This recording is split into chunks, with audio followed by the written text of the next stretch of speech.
વિદ્યાર્થી મિત્રો, પૂજા વિદ્યાલય ઓનલાઈન શિક્ષણમાં આપનું હાર્દિક સ્વાગત છે. આજે આપણે ધોરણ 9 સામાજિક વિજ્ઞાન પ્રકરણ 9 એનો બીજો ભાગ જોવા જઈ રહ્યા છીએ. આપણે પહેલા ભાગમાં આપણા મૂળભૂત અધિકારો એટલે કે હકો, એમાં સ્વતંત્રતાનો હક અને સમાનતાનો હક, આ બે હક વિશે આપણે જોયું. હવે આપણે ત્રીજો આપણો હક શોષણ વિરુદ્ધનો અધિકાર, અધિકાર એટલે હક, એના વિશે આપણે જોઈશું. તો સમાજમાં કોઈ પણ વ્યક્તિનું બીજી વ્યક્તિ દ્વારા શોષણ ન થાય તે માટે આપણે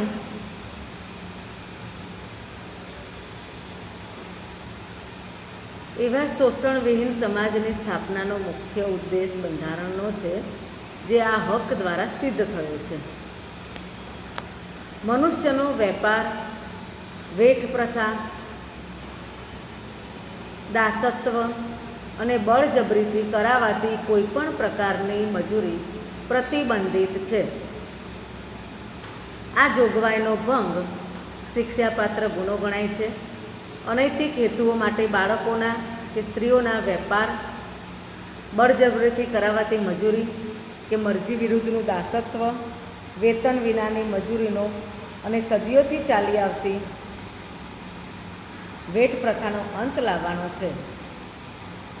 કોઈ પણ વ્યક્તિ પાસે વિના વેતનથી કે લઘુત્તમ વેતન કરતાં ઓછા વેતનથી બળજબરીથી કે ફરજિયાતપણે મજૂરી કે કામ કરાવવું એ શિક્ષાપાત્ર ગુનો બને છે. 14 વર્ષથી નીચેની ઉંમરના કોઈ પણ બાળકને કારખાના, ખાણમાં કે જોખમી વ્યવસાયમાં, બાંધકામ, ગેરેજ, હોટલ કે લારી ગલ્લા કે ઘર નોકર તરીકે કોઈ પણ કામમાં કામે રાખી શકાશે નહીં. બાળમજૂરી નાબૂદી કાનૂન હેઠળ એ શિક્ષાપાત્ર ગુનો જાહેર કરાયો છે. જો કે રાજ્યને જાહેર હેતુઓ માટે લશ્કરી સેવાઓ કે રાષ્ટ્રીય ફરજો, સમાજ સેવાના કોઈ ક્ષેત્રમાં ધર્મ, જાતિ, લિંગ, જ્ઞાતિ કે વર્ગના ભેદભાવ રાખ્યા વિના ફરજિયાતપણે વ્યક્તિ પાસે સેવા લેવાનો અધિકાર છે.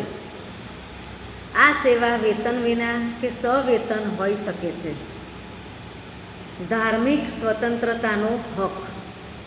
ભારતના કોઈ પણ નાગરિકને અંતઃકરણ અનુસાર પોતાના મનપસંદ ધર્મમાં માનવાનો, તેનું પાલન કરવાનો અને તેના પ્રચાર પ્રસાર કરવાનો સમાન અધિકાર બંધારણે ઘડ્યો છે.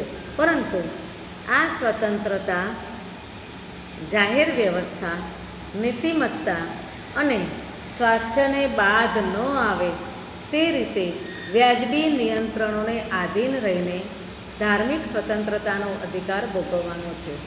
ધાર્મિક ક્રિયાકાંડો, પ્રાર્થના કે પૂજા કરવાના સ્વાતંત્ર્યનો સમાવેશ આમાં થાય છે. ભારતમાં રાજ્યને પોતાનો કોઈ ધર્મ નથી કે ભારતનું રાજ્ય કોઈ ધર્મ કે સંપ્રદાયના સિદ્ધાંતો કે માન્યતાઓને આધારે ચાલતું નથી. રાજ્ય કોઈપણ સમુદાયની ધાર્મિક બાબતોમાં અને ધાર્મિક માન્યતાઓમાં દખલગીરી કરી શકશે નહીં. ધાર્મિક અને સખાવતી હેતુઓ માટે સંસ્થાઓ સ્થાપવાનો અને તેમનું સંચાલન અને વહીવટ કરવાની સ્વતંત્રતા પણ ધાર્મિક સમૂહોને આપવામાં આવી છે. કોઈપણ રાજ્ય જાહેર કરવેરા દ્વારા ઊભા કરાયેલા જાહેર ફંડનો ઉપયોગ કોઈ ખાસ ધર્મ કે સંપ્રદાયના લાભ કે અભિવૃદ્ધિ માટે કરી શકાશે નહીં. સરકારી ગ્રાન્ટમાંથી ચલાવાતી કોઈપણ શૈક્ષણિક સંસ્થામાં ધાર્મિક શિક્ષણ આપી શકાશે નહીં કે ધાર્મિક શિક્ષણમાં ભાગ લેવાની કે ધાર્મિક ઉપાસનામાં હાજર રહેવાની ફરજ પાડી શકાશે નહીં. હવે આપણે જોઈએ પાંચમો આપણો હક, સાંસ્કૃતિક અને શૈક્ષણિક હકો. ભારતમાં વિવિધ ધર્મો, વિવિધ ભાષાઓ અને સંસ્કૃતિઓ ધરાવતા લોકો રહે છે. ભારતના પ્રદેશોમાં રહેતા લોકોને પોતાની આગવી ભાષા, લિપિ, સંસ્કૃતિની ઓળખ અને તેના આધારે રચાયેલા વર્ગ સમૂહોને જાળવી રાખવાનો અધિકાર છે. કોઈપણ શૈક્ષણિક સંસ્થાઓ કે જે રાજ્યની ગ્રાન્ટ પર નિર્ભર હોય તેમાં ધર્મ, જાતિ, જ્ઞાતિ, ભાષા કે તેવા કોઈ એક કારણસર કોઈ નાગરિકને પ્રવેશ આપવાનો ઇનકાર કરી શકાશે નહીં. જો કોઈ ઉમેદવાર ચૂંટણીમાં ધર્મ કે જાતિ કે ભાષાના ધોરણે પોતાને મત આપવાની અપીલ કરે તો તે લોક પ્રતિનિધિત્વ ધારાની કલમ 123(3) હેઠળ ગેરરીતિ ગણાય છે.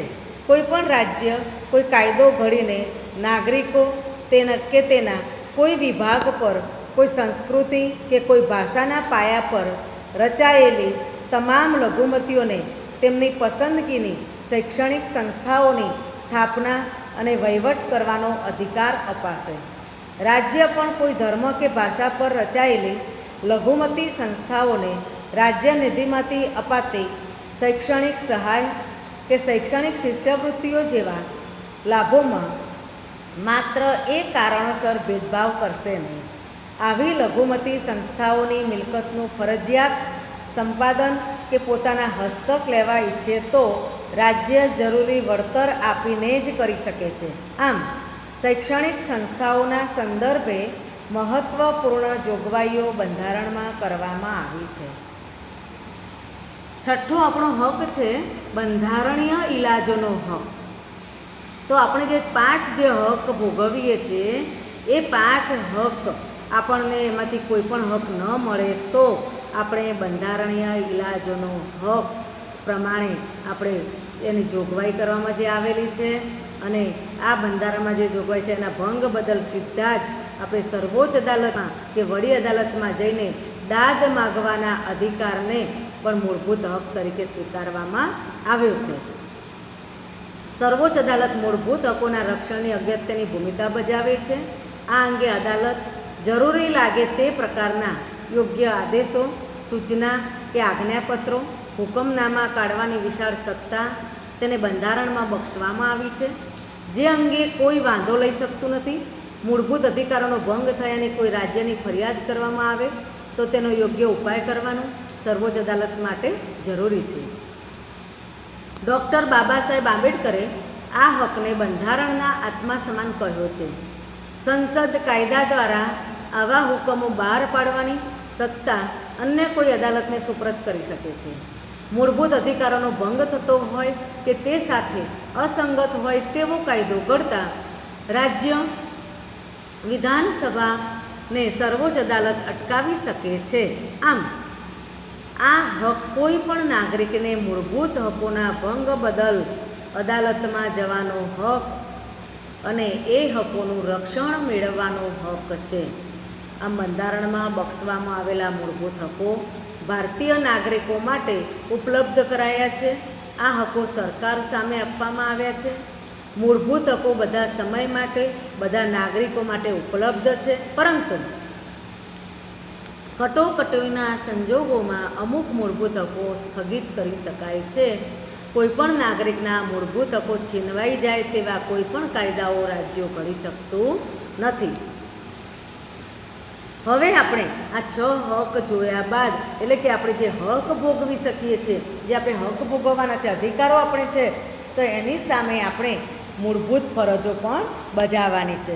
તો આપણા બંધારણમાં દરેક વ્યક્તિ સભાન રહે અને સભાનપણે પોતાની ફરજો બજાવે તો આપણા બંધારણમાં એ ફરજો પણ આપેલી છે. તો ભારતમાં પ્રાચીન સમયથી જ કેટલાક લોકો હકો કરતાં ફરજો પ્રત્યે વધુ સભાન હતા. જેમ નાગરિકોને કેટલાક મૂળભૂત હકો આપવામાં આવ્યા છે તેમ નાગરિકોની કેટલીક મૂળભૂત ફરજોનો સમાવેશ 1976માં જે બંધારણમાં સુધારો કરવામાં આવ્યો તેમાં સુધારો કરીને કરવામાં આવ્યા છે. ફરજોનો સમાવેશ મૂળભૂત ફરજો દ્વારા દેશપ્રેમ, રાષ્ટ્રીય ભાવના, કેટલાક ઉચ્ચ આદર્શો અને મૂલ્યો પ્રત્યે નાગરિકોમાં જાગૃતિ લાવીને રાષ્ટ્રની ઉન્નતિ માટે નાગરિકોને પ્રતિબદ્ધ કરવાનો હેતુ હતો. રાષ્ટ્રની એકતા, અખંડિતતા અને સાર્વભૌમત્વના રક્ષણમાં પ્રત્યેક નાગરિક પોતાનું યથાશક્તિ યોગદાન આપે તે થકી સમાજમાં શાંતિ, સલામતી, સદભાવના, સંવાદિતતા અને કોમી એકાલસતાની ભાવના જાળવી રાખવાનું કર્તવ્ય પ્રત્યેક નાગરિકનું દેશ અને સમાજ પ્રત્યે છે તેનું સ્મરણ કરાવવાનો છે. પાઠ્યપુસ્તકોના પ્રથમ પાના પર આ ફરજો દર્શાવવામાં આવેલી છે. તો આપણે કોઈ પણ વિષયનો તમે પાઠ્યપુસ્તક લેશો તો એમાં પણ દરેકના પ્રથમ પાના ઉપર આ ફરજો દર્શાવેલી છે. તો આપણે કઈ ફરજો છે એ ફરજો વિશે આપણે જોઈશું. તો આપણી પહેલી ફરજ છે કે બંધારણનું પાલન કરવું તેમજ બંધારણમાં વ્યક્ત થયેલા આદર્શો અને સંસ્થાઓ તથા રાષ્ટ્રગીત, રાષ્ટ્રધ્વજનો આદર કરવો. ત્યારબાદ સ્વાતંત્ર્ય સંગ્રામના ઉદ્ધત વિચારો અને પ્રેરણાદાયી આદર્શોનો આદર કરવો અને તે અનુસાર વર્તવું. ભારતના સાર્વભૌમત્વ, એકતા અને અખંડિતતાનું સમર્થન કરવું અને તેનું રક્ષણ કરવું. ચોથું છે જ્યારે જરૂર પડે ત્યારે અને હાકલ કરવામાં આવે ત્યારે દેશનું રક્ષણ અને રાષ્ટ્રની સેવા કરવા માટે તત્પર રહેવું અને ઉત્સાહભેર જોડાવું. ભારતના બધા લોકો વચ્ચે ભાઈચારાની ભાવનામાં વૃદ્ધિ કરવી, લોકો વચ્ચે સુસંવાદિતા સ્થાપવી અને સ્ત્રીઓના ગૌરવને હાનિ પહોંચાડનારા વ્યવહારોનો ત્યાગ કરવો. ત્યારબાદ છઠ્ઠું છે રાષ્ટ્રના સમૃદ્ધ અને સમન્વિત સાંસ્કૃતિક વારસાનું જતન કરવું. ત્યારબાદ સાતમું છે જંગલો, સરોવર, નદીઓ અને વન્યજીવો સહિત કુદરતી પર્યાવરણનું રક્ષણ કરવું, સમૃદ્ધ કરવું તથા સજીવો પ્રત્યે અનુકંપા રાખવી. વૈજ્ઞાનિક અભિગમ, માનવવાદ અને શોધ વૃત્તિનો વિકાસ કરવો. નવમું છે જાહેર માલ મિલકતનું રક્ષણ કરવું અને હિંસાનો ત્યાગ કરવો. ત્યારબાદ વૈયક્તિક અને સામૂહિક પુરુષાર્થના ક્ષેત્રોમાં ઉત્કૃષ્ટતા સિદ્ધ કરવા સતત પ્રયત્નશીલ રહેવું, જેથી રાષ્ટ્ર પ્રગતિ અને સિદ્ધિના સોપાનો ઉત્તરોત્તર સર કરતું રહે. મફત, ફરજિયાત અને સાર્વત્રિક રીતે શિક્ષણ પોતાના પાલ્યને આપવું એ તેના માતા પિતાની ફરજ રહેશે. ભારતમાં 6 જાન્યુઆરીને મૂળભૂત ફરજ દિન તરીકે ઉજવવામાં આવે છે અને ઉજવવાનું નક્કી કરવામાં આવેલું છે. તો આ બધી ફરજો પૈકી કેટલીક ફરજોને કાનૂની પીઠબળ છે, એનું પાલન નહીં કરનારને સજા થાય છે. નાગરિકો ફરજોનું પાલન કરે એ માટે તેમનામાં સભાનતા અને જાગૃતતા ઊભી કરવાનો પ્રયાસ શિક્ષકોએ પ્રયત્નશીલ બનીને કરવો જોઈએ. સમાજમાં પ્રવર્તતા કેટલાક સામાજિક દૂષણો કે અનિષ્ટો જેવા કે અસ્પૃશ્યતા, વેટ પ્રથા, બાળમજૂરી, સ્ત્રી શોષણ, જાતીય સતામણી, દહેજ પ્રથા, સ્ત્રી ભ્રૂણ હત્યા, આવા કુરિવાજો, અંધશ્રદ્ધા, વહેમ સદંતર નાબૂદ થાય એ જોવાની જવાબદારી અને ફરજ દરેક નાગરિક તરીકે આપણી છે. સંવેદનશીલ અને જાગૃત નાગરિક તરીકે આપણે શું કરવું જોઈએ તેનું સ્પષ્ટ દિશા સૂચન આ ફરજો આપણને આપે છે.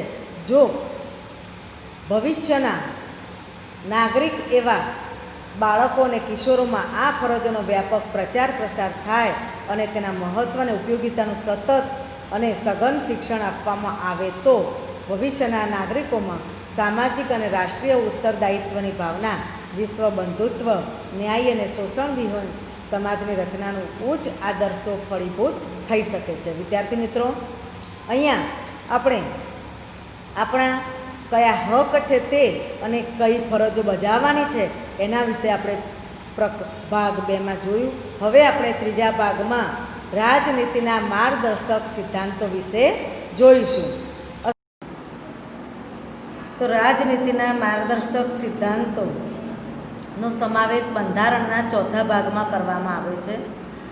આ માર્ગદર્શક સિદ્ધાંતોનો ઉદ્દેશ વર્તમાન અને ભાવિ કેન્દ્ર અને રાજ્ય સરકારોને જુદા જુદા નીતિ વિષયક ક્ષેત્રોમાં કઈ કઈ નીતિઓ ઘડવી એ સંબંધે માર્ગદર્શન આપવાનો છે. આ સિદ્ધાંતો માર્ગદર્શક છે. એનો અમલ કરવા રાજ્ય સરકારો બંધાયેલી નથી, પરંતુ નીતિ ઘડતરમાં આ સિદ્ધાંતોને કેન્દ્રમાં રાખીને નીતિઓ ઘડવાની અને તેનો અમલ કરવાની રાજ્યની નૈતિક ફરજ બને છે. આ સિદ્ધાંતોનો સૌથી મહત્ત્વનો ઉદ્દેશ તમામને રાજકીય, સામાજિક તેમજ આર્થિક ન્યાય મળી રહે તેવી સમાજ રચનાની સ્થાપના કરવાનો છે. સમાજ રાજ્યના ઉદ્દેશો અને ધ્યેયોની પૂર્તિ માટે રાજ્યની નીતિ ઘડતરમાં દિશા સૂચન આપવાનો છે. ન્યાયતંત્ર દ્વારા આ સિદ્ધાંતોનો અમલ કરવાની જોગવાઈ બંધારણમાં નથી. આ મૂળભૂત સિદ્ધાંતોથી આપણને કોઈ કાનૂની અધિકારો પ્રાપ્ત થતા નથી કે તેનાથી કોઈ કાનૂની પીઠબળ મળતું નથી કે કાનૂની ઉપાયો પ્રાપ્ત થતા નથી. તેમ છતાં રાજ્યના કાયદાઓ ઘડતી વખતે તથા તેના સંચાલનમાં તે પાયાના છે. કેટલાક હકોનો સમાવેશ બંધારણમાં મૂળભૂત હકોમાં સમાવેશ કર્યો છે જે તત્કાલ આપી શકાય તેવા હતા, પરંતુ બીજા ઘણા હકોનો સમાવેશ રાજનીતિના માર્ગદર્શક સિદ્ધાંતોમાં કરવામાં આવ્યો છે, જે જેમ જેમ રાજ્યસભા સદ્ધર અને મજબૂત બનતી જાય તેમ તેમ ભવિષ્યમાં આ હકો આપતા જવાનો વિચાર બંધારણ સભાનો હતો. ડૉક્ટર બાબા સાહેબ આંબેડકરે તેમનું મહત્ત્વ દર્શાવતા તેને દેશના શાસનના તેઓ પાયારૂપ સિદ્ધાંતો છે એવું જણાવ્યું હતું. આપણા બંધારણમાં રાજકીય લોકશાહી સ્થાપવાનો આપણે પ્રયાસ કર્યો છે, પરંતુ સામાજિક અને આર્થિક લોકશાહીની સ્થાપના વિના રાજકીય લોકશાહી અધૂરી છે. આ માર્ગદર્શક સિદ્ધાંતોને વિવિધ વિભાગોમાં દર્શાવીને જાણકારી મેળવીએ. આર્થિક નીતિઓ સંદર્ભે સિદ્ધાંતો, તો ઘણા મહત્ત્વના સિદ્ધાંતોનો સમાવેશ કરવામાં આવ્યો છે. તો પહેલો સિદ્ધાંત છે આર્થિક નીતિઓમાં સૌ નાગરિકોનું મહત્તમ કલ્યાણ અને શ્રેય સદાય. એ રીતે સમાજમાં ભૌતિક સંસાધનોની માલિકી અને અંકુશનું વિતરણ કરવું, સંપત્તિ અને ઉત્પાદનના સાધનોનું કોઈ ચોક્કસ સમૂહ કે વર્ગોમાં કેન્દ્રીકરણ ન થાય એવી અર્થવ્યવસ્થા રચવા રાજ્ય પ્રયાસ કરશે. પુરુષો અને સ્ત્રીઓને સમાન કામ માટે સમાન વેતન મળે એવા રાજ્ય પ્રયાસ કરશે. કામના સ્થળે તમામ કામદારોનું આરોગ્ય જળવાઈ રહે તેવી માનવીય પરિસ્થિતિનું સર્જન કરવું. સ્ત્રી પુરુષોને કુમળી વયના બાળકોનું આર્થિક મજબૂરીના કારણે આરોગ્ય કથળે એવા કામધંધા કે બિન આરોગ્યપ્રદ સ્થળોએ જોખમી કાર્યો કરવા ન પડે. અને પાંચમું છે ઔદ્યોગિક એકમોમાં સંચાલનમાં કામદારોની સહભાગીદારી માટે રાજ્ય પ્રયાસ કરશે. ત્યારબાદ બાળકોને આર્થિક લાચારીના કારણે તેમનું કોઈ પણ પ્રકારે શોષણ ન થાય તથા તે સ્વસ્થ અને સ્વતંત્ર રીતે ગૌરવપ્રદ સ્થિતિમાં તંદુરસ્ત વિકાસ સાધે તે માટે જરૂરી તકો અને સવલતો ઊભી કરવા માટે રાજ્ય ખાસ પગલાં ભરશે. સ્ત્રીઓને પ્રસૂતિ સમયે જરૂરી રજાઓ તથા રાહત પૂરી પાડવામાં આવે. કામદાર રાજ્ય વીમા ધારો, બોનસ ધારો, પ્રસૂતિ રજાનો ધારો, ગ્રેજ્યુઇટી ધારો વગેરે કાયદાઓ માનવીય ધોરણે મળે તેવા ઉદ્દેશથી ઘડવામાં આવ્યા છે. કૃષિ અને પશુપાલનનો આધુનિક અને વૈજ્ઞાનિક ધોરણે વિકાસ થાય તેવી વ્યવસ્થા કરવાનો પ્રયત્ન રાજ્ય કરશે. ગાયો, વાછરડાઓ, અન્ય દુધાળા પ્રાણીઓ, ભારવાહક ઢોરોની ઓલાદોની જાળવણી માટે તથા બળદ, ગધેડા, ગાયોની કતલ અટકાવવા પ્રયાસ કરશે. રાજ્યમાં સૌને ન્યાયની સમાન તક મળે. આર્થિક કે અસમર્થતાઓના કારણે કોઈપણ જરૂરમંદ નાગરિકને ન્યાય મેળવવા માટેની તકોનો ઇનકાર કરવામાં નહીં આવે તથા તેઓને મફત કાનૂની સહાય મળી રહે તેવો રાજ્ય પ્રબંધ કરે અને કાયદા ઘડશે. હવે આપણે જોઈશું સામાજિક નીતિઓ સંબંધી સિદ્ધાંતો. તો આ જે સિદ્ધાંતો છે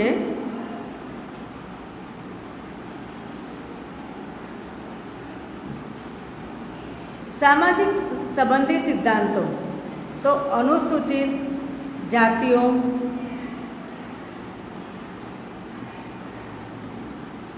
અનુસૂચિત જનજાતિઓ, વંચિત સમૂહો જેવા સમાજના નબળા વર્ગોના શૈક્ષણિક અને આર્થિક હેતુઓના ઉત્કર્ષ માટે રાજ્ય વિશેષ પ્રયાસો કાળજીપૂર્વક કરવાના રહેશે, જેથી સામાજિક અન્યાય અને શોષણ સામે તેનું રક્ષણ કરશે. ભારતમાં રહેતા તમામ નાગરિકોને માટે સમાન દીવાની કાયદો ઘડવા એટલે કે યુનિફોર્મ સિવિલ કોડ, ન્યાય વ્યવસ્થાનું સંચાલન કરીને સૌને ન્યાય મળી રહે એ રીતે રાજ્ય પ્રયત્ન કરશે. લગ્ન વિચ્છેદ, ભરણ પોષણ, સગીરો, દત્તક વિધાન, વસિયત વગેરેમાં એક સરખો દીવાની કાયદો ઘડીને સામાજિક ન્યાયની દિશામાં સરકાર પગલાં ભરશે. રાજ્યમાં સૌ નાગરિકોને કામ કરવાનો હક પ્રાપ્ત થાય. વૃદ્ધાવસ્થા, માંદગી કે અમંગલ પ્રસંગે વિના વાંકે વેઠવી પડતી તંગીના અન્ય પ્રસંગે શિક્ષણ અને જાહેર સહાય પ્રાપ્ત થાય તે માટે અસરકારક જોગવાઈઓ કરશે. હવે આપણે જોઈશું કે રાજનીતિના માર્ગદર્શક સિદ્ધાંતોમાં રાજકીય અને વિદેશ નીતિ વિષયક સિદ્ધાંતો પણ તેમાં એનો સમાવેશ થાય છે. તો રાજ્ય ગ્રામ પંચાયતોની સ્થાપના કરવા માટે જરૂરી પગલાં ભરશે.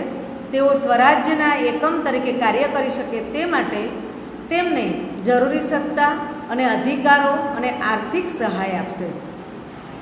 રાજ્ય સેવાઓમાં ન્યાયતંત્રને કારોબારીથી અલગ અને સ્વતંત્ર કરવા પગલાં ભરશે, જેથી ન્યાયાધીશો નિષ્પક્ષ, નિડર અને નિર્ભીક રીતે ન્યાય ચૂકવી શકે.